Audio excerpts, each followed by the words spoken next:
Hello and welcome to It's Not So Lonely at the Top podcast. This is a podcast for business leaders and business owners just like you. We're going to be sharing top tips on how to develop yourself personally and professionally. I'm going to be sharing updated podcasts on a regular basis, so please do make sure you subscribe, and I really hope you enjoy today's podcast. Saran Raj is a hospitality entrepreneur and operations expert. He has over 26 years of experience in the hospitality industry, currently running multiple hospitality ventures in the UK, including Katana Peterborough, Inn Oundle, Marquess of Exeter, Lyddington and Ragged Cot in the Cotswolds. Saran has built his career on operational excellence and strategic growth. His diverse background includes leading large-scale Head of Catering operations at the NHS Trust, managing 200 staff and more and over 1,000 daily meals, and worked best restaurants and hotel chain groups around the world, including France, Italy, India and the US. Saran brings a global perspective to hospitality sector in the UK. Saran, welcome. Thank you, Pete, for inviting. It's really a great pleasure to be here and to discuss about my lifetime experience with you, and I'm really excited. Thank you so much once again. No worries. Thank you for joining me. What a spectacular career you've had. I'm going to start my first question by bringing it back to basics and back to your earlier childhood, if that's okay. Absolutely. So your dad ran a street food shop in India, which made less than £10 a day. This has really shaped your values. What do you think he taught you about leadership that no business ever could? It's a very good question, Pete. And if I need to go back to my childhood and explain about my dad business, I just need to give a little bit of story about my life. So it's good to know how my childhood was. So my dad taken over the grandfather business, and he ran for almost 75 years. And we have an off-license kind of shop, and it's very different to explain. And in the evening, it transformed to a food business. It's on the streets. So my dad is very popular for his business, for his exclusive sweets and savories he prepare fresh. Amazing. And every day in the morning, he wakes up at 6 along with my whole family. They will start preparing for the evening preparations, and we sell a lot of sweets. I'm talking about hundreds of kilos in a day of savories and sweets. Wow. How do you stay so slim? And I think I got from my dad. So myself, my son, everyone is slim. So it's good. It's good. I look very younger. So they prepare very fresh, and they work 7 days a week, and the whole family work together as a team. And lots of people come, like 20, 30, 40, 50-mile radius to come in the evening to try our food. And we sell a different kind of savories and sweets in the evening, and everything is very fresh. So for me, at the age of 6, 7, I started to work in the evening with my dad. So everybody have their responsibilities, and my brother used to do a different work, and myself, I'm the cashier. I'm the person who facing the customer to buy things and get the money and speak to them. So it's a very different, and I go to school, I prepare everything in the morning, and the evening I have to work, and the weekends I always work with my dad, and I want to learn the business. My father wants me to be a good entrepreneur and a leader. So he says always learn the school education and also learn the practicality of the business, which is very important to be a successful leader or an entrepreneur. So again, I wake up every day at 6:30 in the morning. I prepare for my school, and then evening I go and work. It was very, very good. And in the weekends, I have my own shop. So I have something like a small shop on wheels. Sure. So I go to a different location. I start selling at the age of 9 onwards. Wow. So it is very difficult because my family comes from a very, I don't want to say poor, but very challenging background. My father used to take care of the entire family of my family, and also he used to take care of his father and mother. So we have a family of around 12 people staying in the house. Wow. So because he taken the ownership of the shop, so he have to spend all the expenses for the family in terms of food and everything. So it was very difficult situation. Everybody really worked hard, where I learned the different leadership skills. So that's all the background, and always in my mind, working hard is what my dad said, and also always he keep on saying work smart.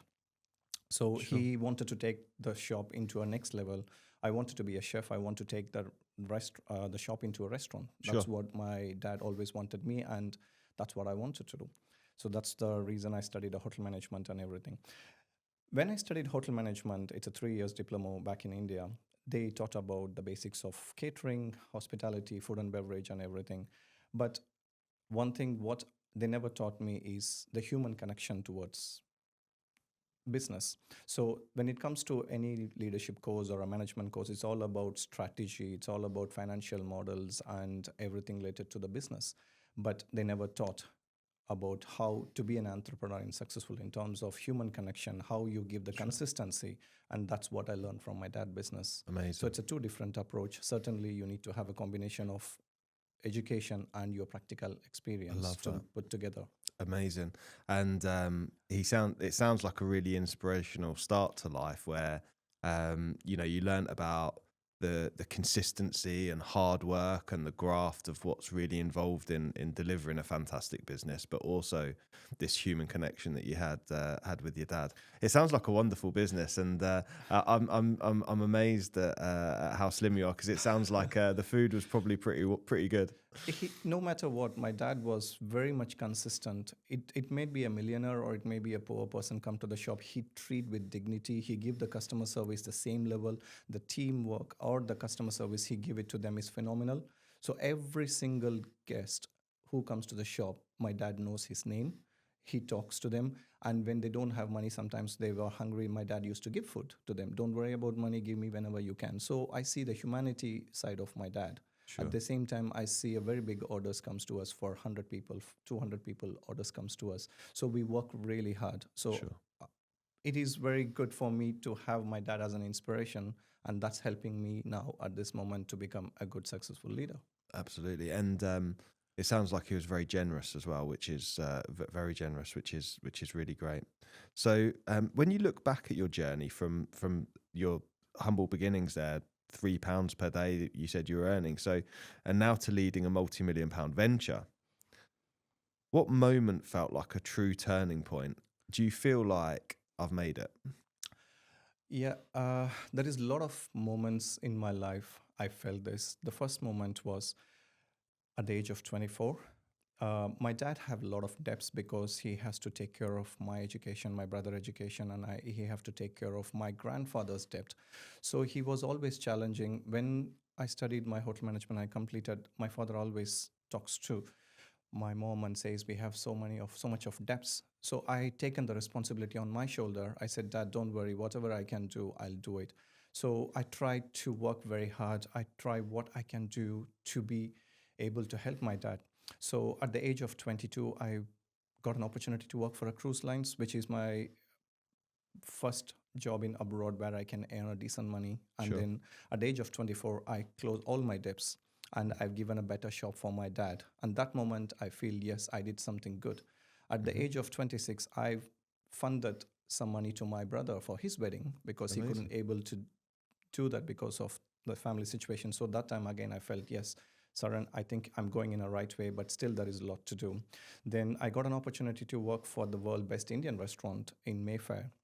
That was a dream for me to work. Sure, yeah. And that moment I felt like, okay, again, I need to understand how a best restaurant in the world run a restaurant in terms of a management, in terms of the leadership. And they have a restaurant in New York, and then they also have a restaurant in New Delhi, and they are planning to open in London in Mayfair. I got an opportunity to work for them. It's amazing feeling, and I got world-class training from them. Sure. So these are the moments I'll say.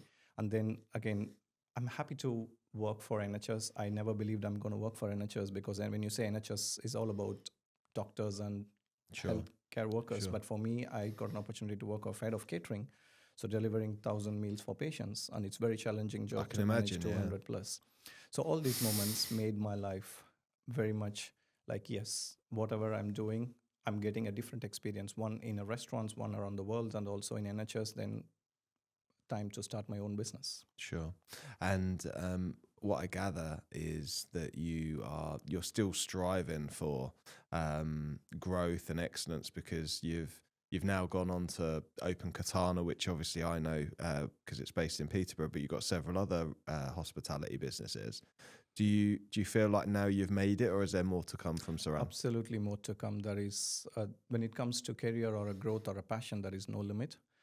But how far do you want to go? How quick you want to go? That's the question you need to ask yourself. Sure. Definitely, I haven't done yet, and still more to come.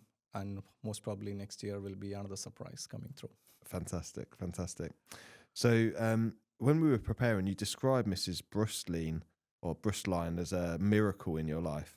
Tell us about her and what it taught you about human kindness and the power of relationships for business. Mrs. Brustline, she's a God-sent angel for me. And I have to respect for my entire life what she did to me. It's something miracle. It never happens to anyone. It happens to me. So I used to work for Oberoi's, which is the best hotel in India, and of course I'll say in Asia. So I used to work for them for an Italian restaurant. Mrs. Brustline is from Switzerland. She came as a guest, and she used to work for a charity, and she did a lot of events and things in India when it comes to like a medical. So Mrs. Brustline came as a guest, and then I got an opportunity to serve. And that time I returned from France from my training, and I was talking about my life, my family, my career, my passion, and everything. And she was so kind, and she said, "Okay, Saran, you have a fantastic knowledge and you have great passion. Let me see what I can do." I thought, people just talk, but they never take action. Sure. But a couple of days later, Mrs. Brustline said, "Okay, I have a friend in Switzerland. I'm trying to get you there." I said, "Okay, ma'am, thank you. That will be a great opportunity." And we left. And then when she come back after a couple of months as a guest, and she still remember me, and she was talking to me, "Saran, I have something good news for you. This is the person we're going to do an interview, and if everything's successful, we're going to bring you in Switzerland." Absolutely fantastic. I gave an interview, and he was very happy, and there was a process of going through. But again, we talked to Mrs. Brustline a lot of times. We become more like a family. I introduced my family. She visited my hometown, and we gone to different places, and she was very close to me and my family. I used to call her mom, and she used to call me son. Unfortunately, the visa process and everything in Switzerland, being a non-European, it was very difficult. So the visa couldn't able to approved. So she was heartbroken. And a couple of months passed, years passed, and she could not take that, but she couldn't able to Saran. Mm-hmm. So she decided to invest Mm-hmm. to bring me to Switzerland to study in the best hospitality school in the world, which is called École Hôtelière de Lausanne in Ep11 next to Lausanne. It's not an it's a brilliant school. The world best leaders of hospitality comes from there.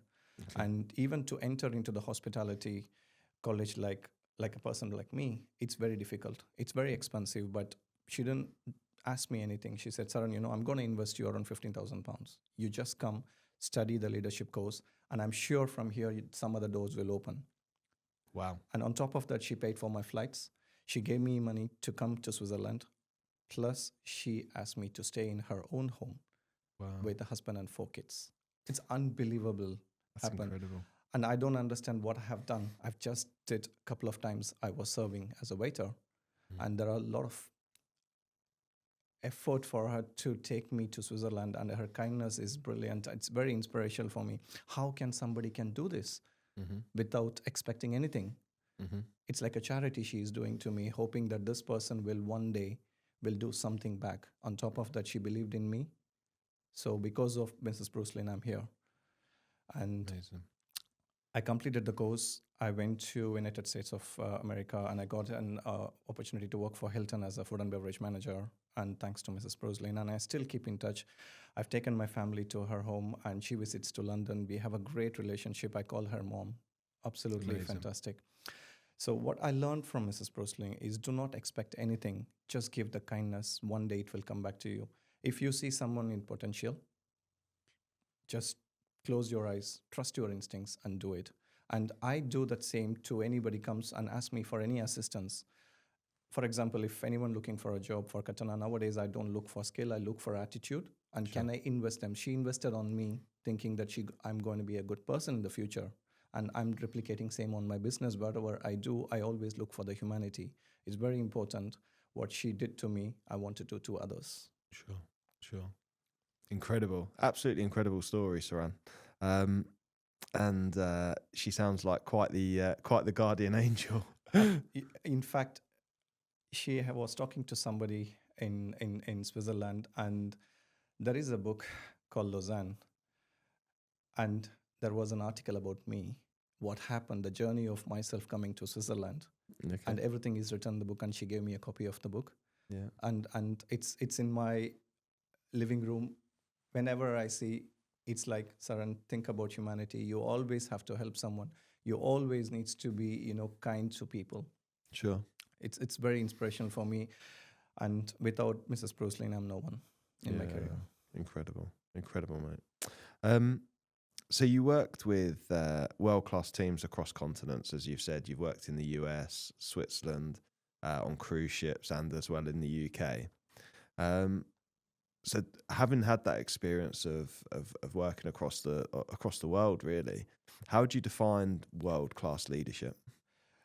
The leadership is always different. And what I learned when I work in multiple countries for a leadership is the qualities of the leadership are the same, but you have to adapt the principles based on where you work. For example, when I got training in New York for Indian accent, the way they work is very different because the principle is the same, but they see how is the New York market, how is the London market, how is the Indian market. They change the principles. Okay. The core values are the same, but that's what the success of their business. So whenever you go and work for some company, you should have your basic ethos or philosophy and the values right, but you can able to change how you are delivering it. Okay. So that's the most important thing I learned from them. Okay. And it's not just you manage people and you develop the next stage of leadership. The best leader for me is when a leader left the premises, the business should not suffer because that leader has developed the next leader while he was at work. Yes. If the business suffers after the leadership has gone, that means that leadership has failed. Okay. So it's very important when you work for someone or when you are running a business, you have to develop the new leaders by looking at their skills, looking at their personal background and see what they are good in. So this is very important to learn them. And the other thing I'll say is you have to show up every single day, whether you are tired, you are physically, mentally, emotionally, it doesn't matter. Your team needs you. It's not about micromanaging, but you are there. The moment they see you, then they have that motivation. Yes, whatever happens, my manager is there, my leader is there. So that gives them, they need to learn, they need to, as you need to lead by example. And it's very important, you are there during a difficult period. Sure. I generally, for example, I used to work mainly in the admin office between Monday to Thursday. On a Friday and Saturday, whatever happens, I'm at Katana. That's the most difficult period because the team needs you. When, with your experience, anything goes wrong, that's where you step in and guide them. Mm-hmm. So I'm there to support them, to lead them, to make sure everything goes there. If something goes wrong, I'm there. I tell them, if it is anything wrong, call me. Mm-hmm. I'll take that. Just you focus on the rest of the team. I'm there to take away your stress. So It's very important that you are there all the time. Sure, yeah. Oh, amazing. Okay. And so what I've gleaned from what you said there that's really interesting is the values and principles stay the same, but the delivery changes depending on the culture. Absolutely. And that's really fascinating. Just to add on, so in all my experience, I worked in the best restaurant in the world, and also I worked in a very casual restaurants. Mm-hmm. And every restaurant is different. There is no right or wrong in service. Mm-hmm. For example, if there is a complaint, there is no right or wrong answer how you deliver the service recovery. It depends on your company. It depends on your values. It depends on how much you can go to give the best service recovery. Okay. Do you want to give a glass of wine complimentary or you want to give the whole meal complimentary? It depends on how you deal. How is the other side of the guest reacting and what happened? So it is different. And the most important thing is, as a leader, you need to give an empowerment to the team so they can decide. They don't need to go back to a manager and ask, okay, I have a situation. What should I do? A waiter should have an empowerment. A leadership, like a manager, should have an empowerment. They just need to take a very quick decision. Something goes wrong. It's my responsibility. Let me get it fixed. And then later I can speak to my manager and justify. But right now, every single staff work towards one goal. Make sure the guests leave happy. It's not about the money. It's about creating the memories or getting the best moments, getting it right. Sure. Incredible. When we talked about your varied career, so leading in cruise ships, fine dining, NHS catering, various operations. How do you adapt your style across such varied environments? Because they're all very different, aren't they, right? They're all very different environments, very operationally very different. Yes, they fall under the same skill set of hospitality. But how do you go about varying your style with those different environments? So first, wherever I go, I try my best to understand the team, and also understand the business model and understand what they expect from me. So I take a full understanding of my role, and then I speak to all the team members to understand what is their strength and what is their weakness, how I can able to change their weakness to positive. So it's very important to be a successful. You have to be a good leader. If you want to be a good leader, you need to know your team very well, and also you need to understand what is they expected out of the business. When you understand this, absolutely it makes your life easy. You need to be a good communicator, you need to be a good motivator, and your approach should be more open. Anytime anybody can come and ask you, and any problems or anything they want to say, you are there. And it's very important you treat everyone with dignity, excellence, and also relationship should be very much straightforward.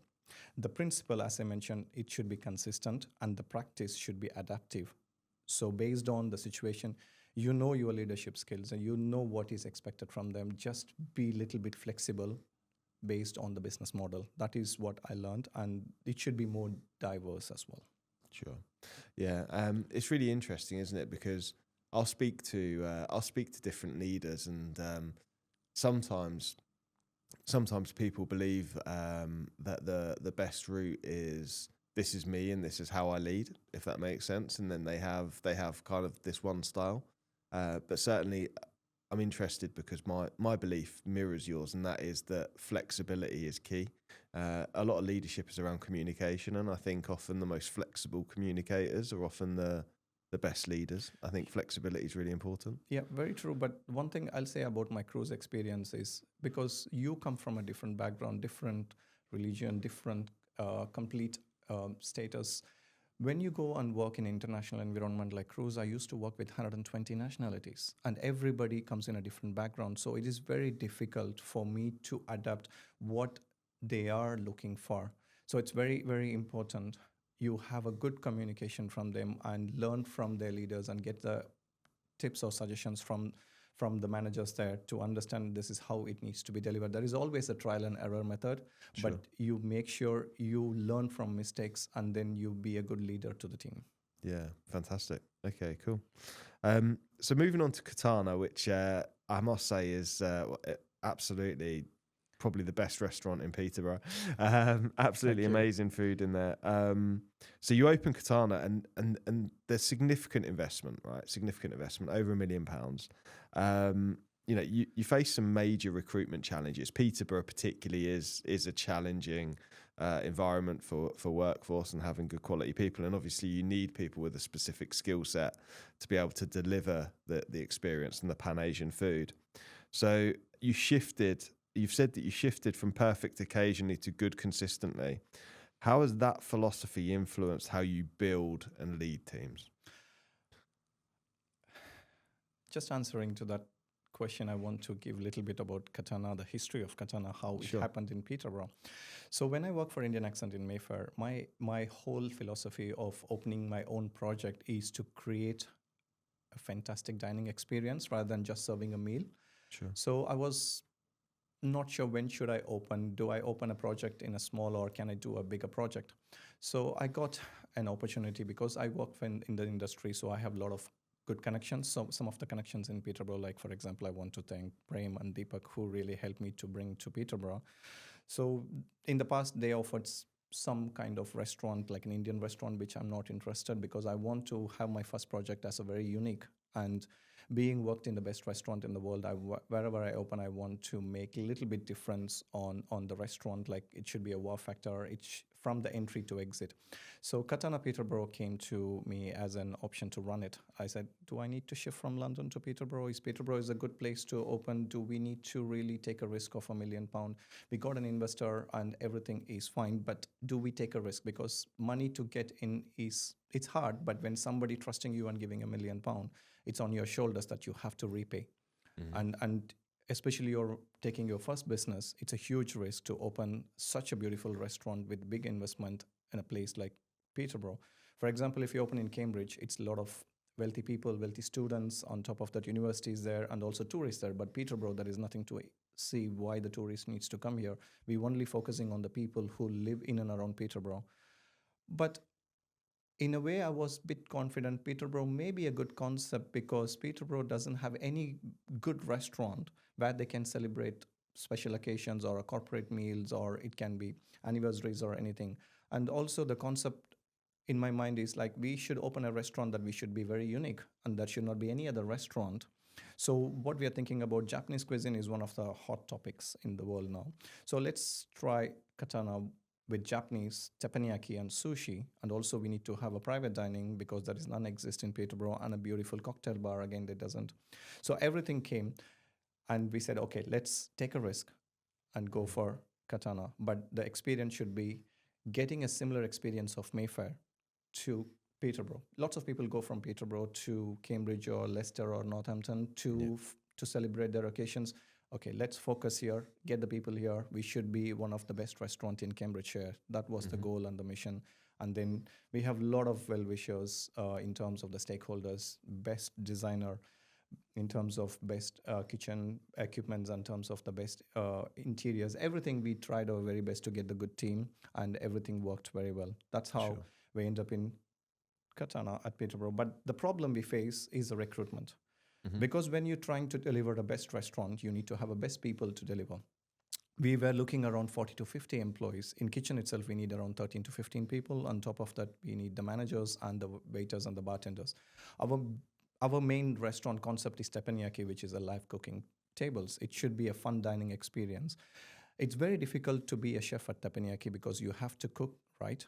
At the same time, the seasoning should be right, and you need to engage to the customers as well. So it's a multiple job they need to do. And also the temperature on teppanyaki is very, very high heat. So it is very difficult to get the right chef.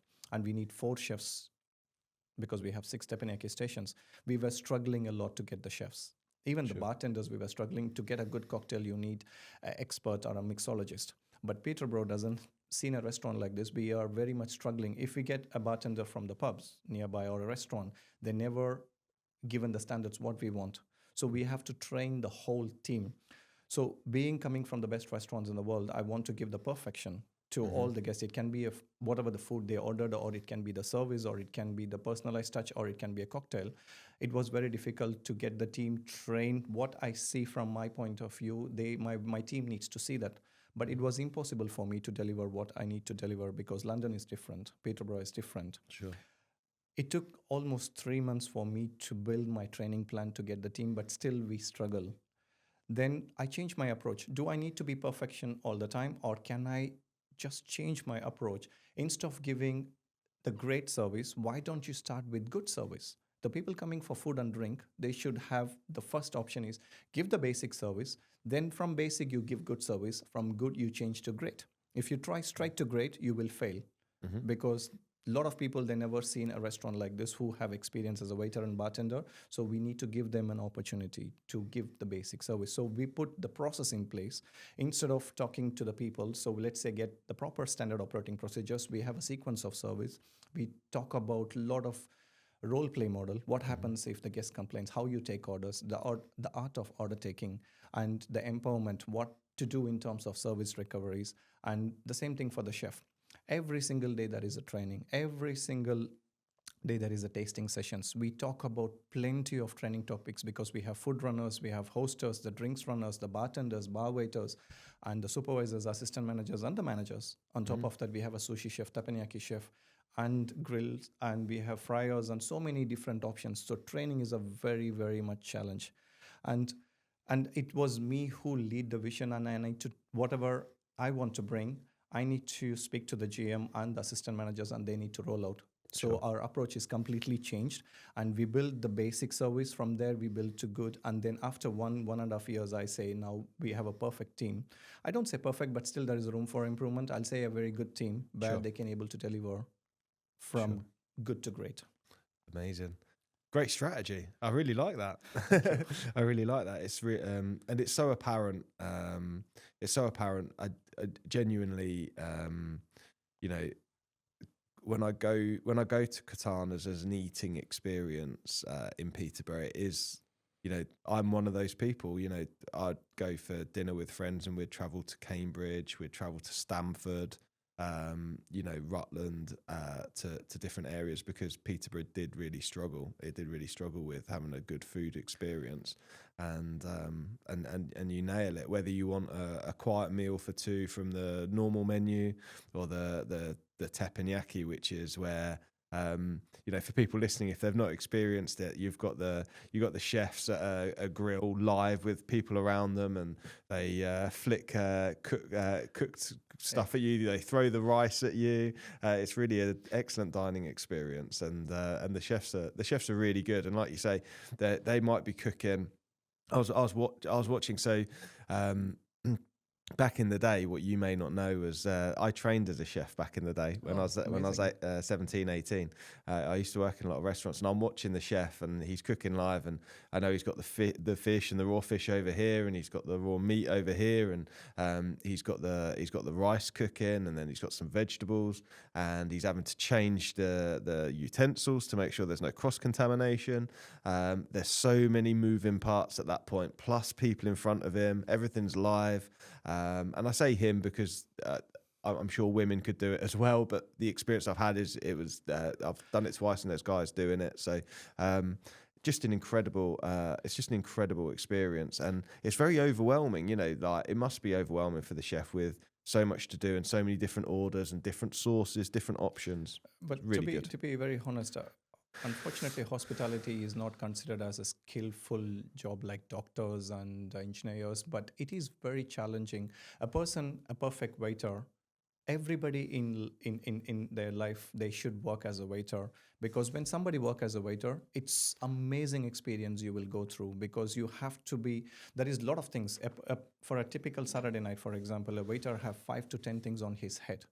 Because you get 5 tables at the same time. So a perfect waiter should know what to do first, second, and third. So he have to do a high priority task, and then it goes toward the low priority task, and make sure every single guest is taken care in a different approach. Somebody can celebrate here for anniversary. Somebody is here for some celebration. Somebody is here for someone mourning a death, or they are just congratulations, or they are here for a business meeting. So it is very important the waiter understand, and he changed the personalized service to a different approach. And also he is very good at complaint handling. So he does actually, or he or she, the waiter, does a fantastic job in understanding and putting and prioritizing and handling the complaints and taking care of the customer service. This will transform to any industry in the future. When you work, that skills will help you out.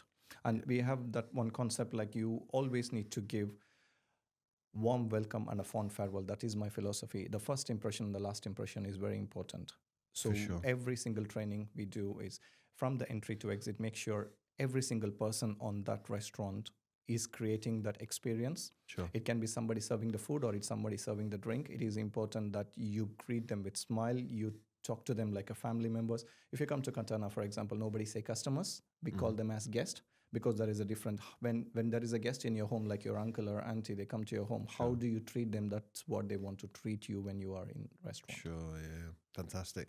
I waited tables certainly from like the age of, to be honest, my first restaurant experience, I used to work in a fish restaurant in which no longer exists. It was on the A14 towards Cambridge. It was knocked down when they built, there's a service station on the way to Cambridge now on the A14. It was called the Trinity Foot. And we used to do 200 covers on a Friday and Saturday night. And at 13, I pot washed. At the time, I was pot washing in the back. But over time, I ended up working front of house. And I credit, I think, serving tables, serving people out for food. I never worked anywhere as posh as Katana, I have to say. It was all sort of English type pubs. But I think I learned a lot about communication. I learned a lot about service and serving people. I think that you learn about ego, you learn about who's in charge. And one of the things that's really interesting when you offer, because I used to thrive on tips, right? And I soon learned that the energy I bring to a conversation will give other people energy. So I would see what other waiters did really well. I'd see what worked and didn't work. And people often underestimate actually the energy they bring to a conversation is then reflected back. So your table is often a reflection of how you are. If as a waiter, for example, you're very low energy, you don't really want to be there, the table's going to complain, you're going to have problems. But as a waiter, if you've got great energy, then they will have a great experience. It's such a, sometimes the chefs would change, and sometimes you knew the food wasn't going to be as good as it could be, but you could almost create, sometimes the going out to eat, you can even make up for poor food experience by having great service. You are very right, because sometimes a waiter have a bad day or a chef had a bad day. What we say is you leave your personal problems outside. The first thing when you come inside, your priority is to make others happy.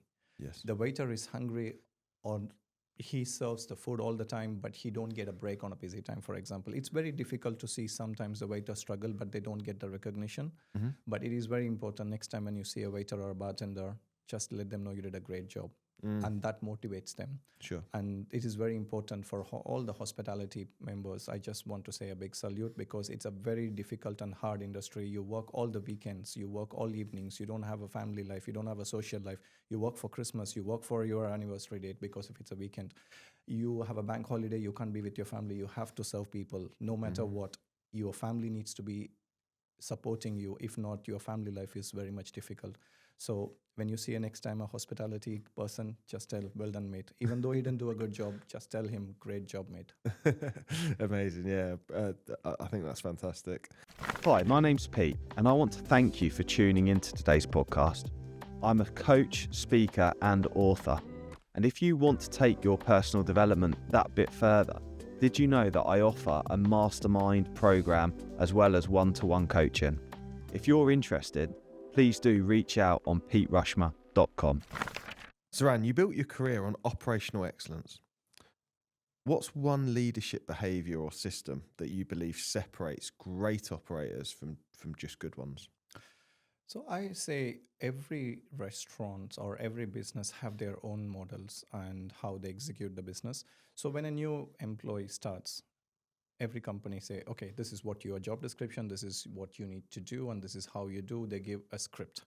So most of the restaurants, when you go, they just more robotic, and they say, okay, I'm going to take the order, I'm going to serve the drink, I'm going to serve the food, and then I'll ask you how is it. If you're happy, just pay the bill and go.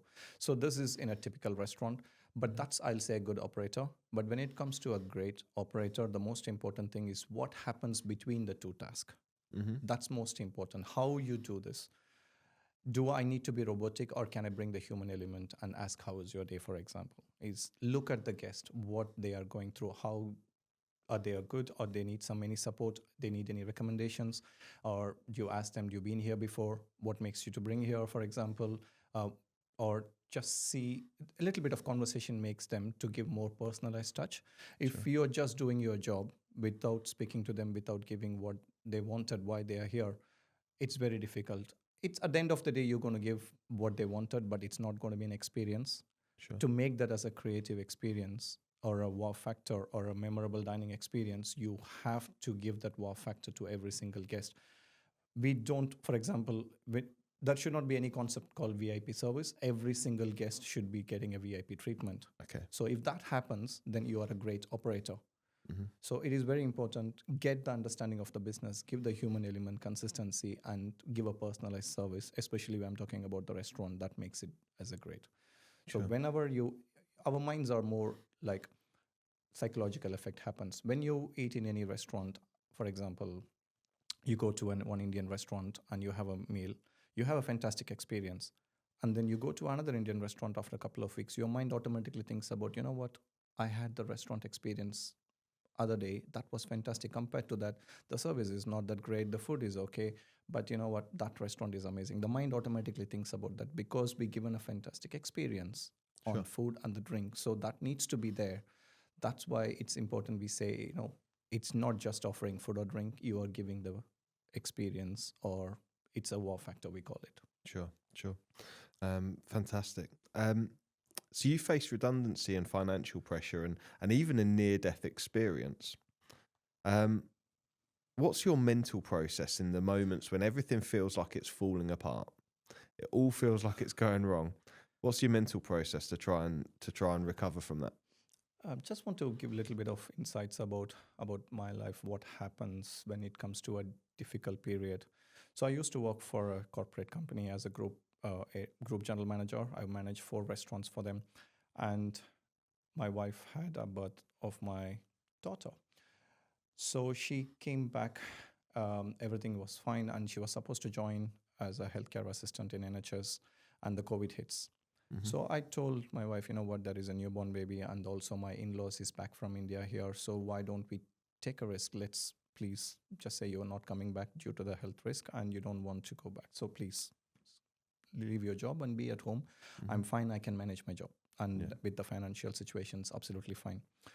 After a couple of weeks, I got a bad news as well. Because of COVID, they redundant me. Sure. Yeah. It's a very difficult period because I just bought the house. And all my savings have given to deposit, and we never knew both of them were going to lose the job, and we didn't had any savings. On top of that, my in-laws were here and they couldn't go back because of the flights and all cancelled. So we have a family of 6 people. Both lose the job, and we don't have any money to save. It was very difficult period, and I don't know what to do because almost on tears, because I have a newborn and I have old people. How I'm going to feed them? How I'm going to pay my mortgage bill because I don't have any deposits.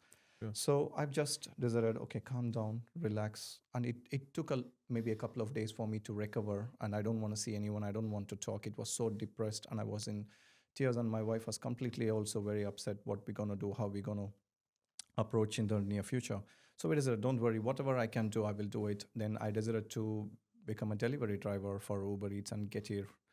And also I used to sell Salad Master. It's a stainless steel premium cookware. And I go to different houses with mask, and I used to cook in 2 hours to showcase what is the importance of cooking in this vessel to save the health.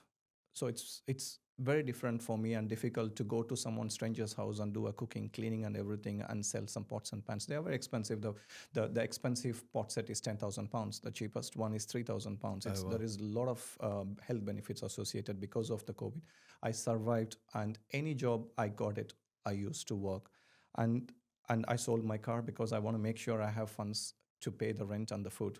So I had a nice Range Rover. I said, look, assets can be purchased anytime. Just get rid of this, keep some funds for the next 6 months, and make sure the family is eating, they have a roof to stay. It's very important. So that bit is taken care. So it took almost 6-7 months for me to get back to normal. Then the COVID situation got better. Then I went to work for again a restaurants. So it was a difficult period. And now I have the confidence. Anything happens in my life, no money, no job, we can able to come back. Just need to have that positive attitude. It's very important that you can able to turn any moments into positive. Sure. And when it comes to my second life, I'll say I got a wedding in 2000 and in 2009.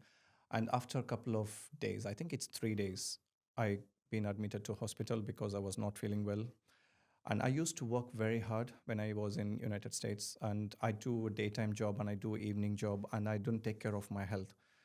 And continuous working for a year without eating proper food and proper rest, which leads me to have a temperature, and it leads to a typhoid, unfortunately. And because of the high medicines, and it makes an impact on my intestine, it made a hole. So they didn't tell anything to me, and because it was in India, and it's a different approach how they do. They call my dad and say, your son is in emergency. His life is on risk. We have to do an operation straight away to stitch the intestines, otherwise he will not survive. And they took the signatures and everything. And unfortunately, at that moment, I was about to die. It was very bad situation. So they took me to the operation theater, and then after, it took 6 months for me to recover. I lost 15 to 20 kilos. And it's just happened after 3 days of my wedding. It was very difficult, and 6 months of pain, 6 months of disappointment of what I did to my family, especially my wife. And it's daunting experience. And I come back, I think, you know what, I'm going to do it. Whatever happened, I'm going to get back to normal, and I will do some exercise. I will eat properly. The whole family supported me. And that makes me, you know what, you got a second life, and now you have to prove This life is a bonus for you. Whatever you are doing, you have to make sure you want to prove yourself. Take this opportunity, prove yourself. And your passion is about hospitality. What you can do in hospitality, support your family, support your kids. Whatever you can do, do your best. Amazing. Amazing. Yeah, I think that sounds like quite a frightening time by the sounds of it. Having such a health scare, and then getting a second go does help put things into perspective, doesn't it? Yeah, I believe I'm taking this opportunity to prove myself, but I'm trying my best to be good father. At the same time, I'm trying my best to be a passionate hospitality leader, trying to cope both. Sure, yeah. It's one of the leaders' challenges is that actually the different roles that you have, you wear all these different hats. Like for you, for example, you've already shared several of the roles that you already have, and each of them have a set of responsibilities. You're a leader. So you've got the businesses that you look after. You have the investors to keep happy. You have the staff to keep happy. You have a wife at home to keep happy. The children, the in-laws, your family. There's all these different pressures all the time, and that can be it can be exhausting. And you have to look after. Then you have to look after yourself as well. Absolutely. But this is the most challenging thing. The only thing I'll say is compromising is with my family, which I shouldn't do because I'm focusing more on the business. And most of the businessmen does this, I believe. Our least priority become family. And when I came to this country on 2010, it's very unfortunate because when I was a student for 2 years and I had a difficult period, and my wife, if she needs to work, and we have little son, he was around 2 years old, so we have to go back to India and leave him in my in-laws' house so my wife can continue to work full-time to support the financial pressures, because the loan, I took it for the education, or it can be for my medical expenses and everything. We need to cover it up. So she worked full-time. I started to work part-time, and we're covering everything. But the most disappointing news is for my son. I even regret now, because of our situation, we could not able to be with my son. At the age of until 5 years, he was in India without us. Mm-hmm. And I regret till now for my life that it's the biggest mistake. So whatever happens in life, you should not leave your kids. They should be with you. And also the other person I should appreciate is my wife, because for the last 15 years, she's very accommodative.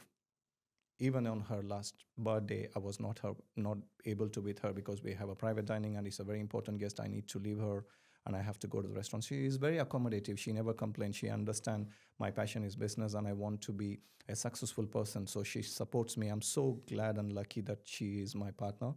And if we don't get a good partner, especially you are running a business or you are running a restaurant, it makes your life so difficult. So I'm glad whatever happened in my life, it's really good. And whatever mistake I did with my son, I'm making sure that it's not happening with my daughter. Sure. So my priority at this moment is give equal importance to family and also the business. The business is the second. The family is the first. That's what I'm more focusing. Amazing. Amazing. I'm just going to let that sink in a minute because I think that's important. And I think that will really resonate with a lot of people listening, because the balance between your personal life and your business and your work it's a universal challenge that transcends hospitality or construction or transport, whatever industry you're in. That is that's a very human challenge, is the need to create wealth for your family, but also to give you purpose, because we have to have a purpose, we have to have a vision of what we do, but then also to balance that with the time constraints of delivering that good work with delivering good parenthood as well. Real challenge. And I think we always make the best decisions we can based on the circumstances and the environment at the time. And you can't go back and change the past. My mentor always says one thing: you can be the best manager running the best restaurant in the world, but if your life, personal life, and your family, like your kids are not happy, your wife is not happy, what is the purpose of your life? Mm-hmm. Now I have 25 years of experience. When I turn back, looking at my life, all I can say is working. No social life, no family time. It's all about hospitality. Sometimes I ask my question, is it worthy? Am I doing a meaningful life? But at least in the upcoming years, I want to change what happened in the previous. I want to be more meaningful for my family. Sure. I'm going to go to a final question before I do quick fire questions. Atithi Devo Bana. I think I've pronounced this correctly, no? Atiti Devo Bhava. Say that again. Atiti Devo Bhava. Atiti Devo Bhava. The guest is God. Tell me how you bring this to life. Atiti Devo Bhava. It's a brilliant meaning to it. The guest is God. So being from Indian hospitality, one of the best hospitality in the world is Indian. If you go to good hotels in India, the service is absolutely brilliant. You can't even imagine at what extent they will go to make you feel special. Even the guest is wrong, we say you are right. Yes. Even if the guest did something terribly wrong, no problem, sir. We will get you a new one for you. Yes. We know he is not right, but to make him feel happy, we get it right. Yeah. So it is important. That's the culture I used to work. Guest is always right. Guest is God, no matter what. Yes. But what I learned here is something different. Guest is not right always. This is what UK hospitality says. But still, the concept of guest is right, guest is God, if you do that in business, it's not only for the guest, it's for anybody associated with the business. It can be your team members, it can be your investor, it can be your supplier, it can be anyone. You treat them as your utmost priority, which will come back to you to make sure everybody supports you. Sure. Even if it's most important for me is the team. When you, for example, the philosophy of Katana is treat your staff exactly the same way how you treat your guest. Sure. If you treat your staff same like the guest, they will stay longer. Sure. And they are happy. And then the results what they produce will be happy customers. So it's very, very important. Aditi Devo Bhava is a great concept. We try our very best to do whatever we can in terms of best possible way. Sure. Love it. I love it. Atiti Devo Bhava. I've learned something new today, and so have the listeners. I'm moving on to the quick-fire questions, Saran. So, where do you go to develop yourself? First thing, when I'm trying to develop myself, the challenge is hospitality. The time is very crucial, and I'm trying my very best with the limited time I have for myself. I will go and attend whatever the networking event. And if I go somewhere, I try my best. I should not be the highest person of knowledge. I should be myself the lowest person in the knowledge. So I feel like, no, you are not good. You need to learn yourself. There are great people around. Go and learn from them. You need to ask advice and tips. If you are the leading that place, that's not good. You need to move on to a different network, or you have to go and approach people where you have to learn from them. Then you also have books, podcasts, and also I have my mentors. So wherever I worked in the past, I have a great relationship with them. If I have a situation, if I am struggling with that, I call them, I speak to them. And other thing I'll say is my own team members. So if I'm struggling with decisions, we have every week the managers meeting. I go and throw a situation. Guys, I need your advice and support. Please tell me what we can do as a collective. So we do that one. And then doing a formal education, like short courses, doing a certificate. And for example, I have this wines and spirits level 3 I've completed. And these things, if I want to be specialized in something, so I do a course to make sure it has been complemented. There is always room to improve, and the challenge is the time to go and learn. Sure. Amazing. Good. Second quick fire question. 3 tips for success for the listeners. I'll say invest in relationship, not just transactions. So it's important when you have anyone related to the business or to a personal life, try to understand more about them to build a great relationship. And I also now part of BNI. What I understood is it's a giver's gain. Don't look for what you want, give what you can, and the business will come. So that's what I learned in BNI. And the second one is take action despite fear, not after the fear disappears. So when you want to do, try it. make it as an error. You learn from it. If you, for example, if I never take this decision of risk of opening Katana, I still work for someone. But it is very, very important. You have to take action and just go for it. Lots of people talk negative things. Don't do this. You're going to get stuck. You don't do this one. Don't listen to them. Just listen to your heart. Listen to what you believe in that. Just do it. And build system that enhance consistency, then pursue the excellence. So just don't do papers in terms of what you can do. This is my policy. This is the procedure. But understand the business model and make sure if that business model is not working, change it. Sure. Keep on changing your business in terms of how you are able to deliver, get the feedbacks and work on it. Treat your team as the best, because without the team, you're no one.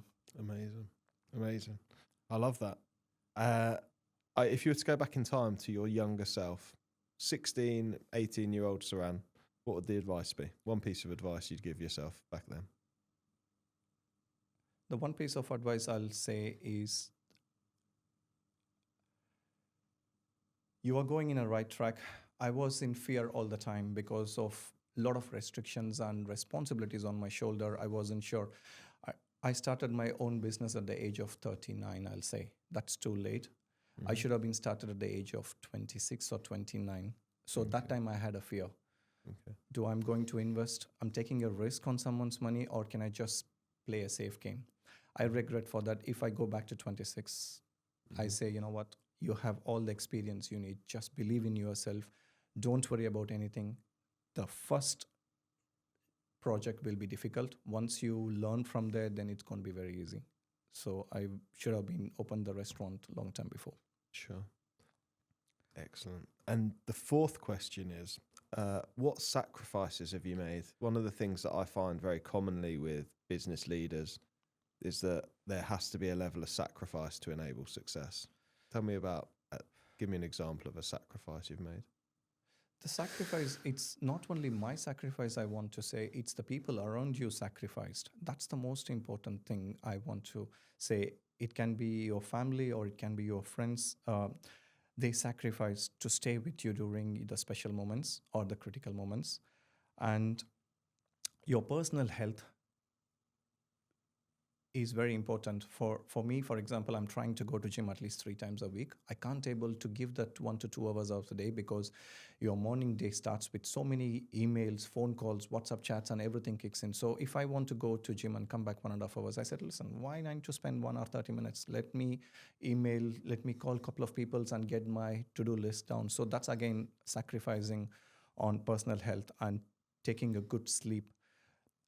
When you work for late evenings, your laptop is there until 9:30, 10. That, again, you're compromising on your health, which is, again, not good. So that is one of the things which goes or tossed up. The friendship, I used to have good friends. Now I don't have any friendship here. Everything I see is work. I have no idea what are the special dates. All I know is how many bookings we have for next week, who is the VIP guest, what are the group bookings coming on, what special events going on. It's all in my head. Sometimes I forget, is it Tuesday or Wednesday? What date is it? And the social life sacrificed. I have no social life. I'm happy. I'm not regretting what happened in my life because I'm more towards business. And sacrificing a social life is very hard. Sometimes I feel like I have no one to talk to. I have some issues. I need to speak to whom I need to speak to. Sometimes you can't speak to your wife. You need someone outside your family as well. I struggle. Okay. So that's the sacrifice and the social connections I miss. Okay. Sounds like you need a mastermind group, Saran. Just a shameless plug there, because that's what the mastermind group does. Is it's a community for business leaders, because that is a real challenge for people, right, in their business. So I'm trying my best. All my, I don't say cons, but all the challenges what I'm facing, 2026 should be a better year. Yeah, brilliant. The final question. I always find a really interesting one. The final question, discipline or motivation? 100% discipline. Discipline is more important. Motivation comes and goes. The motivation comes when you feel good. Sure. When you are associated with positive people, you feel energetic. But what happens when you are low? What happens? Your energy goes down. Are you motivated? No. That time you're not successful because you're focusing only on motivation. But you focus on discipline. Discipline is a set of principles. No matter what, You're feeling good or bad, discipline follows.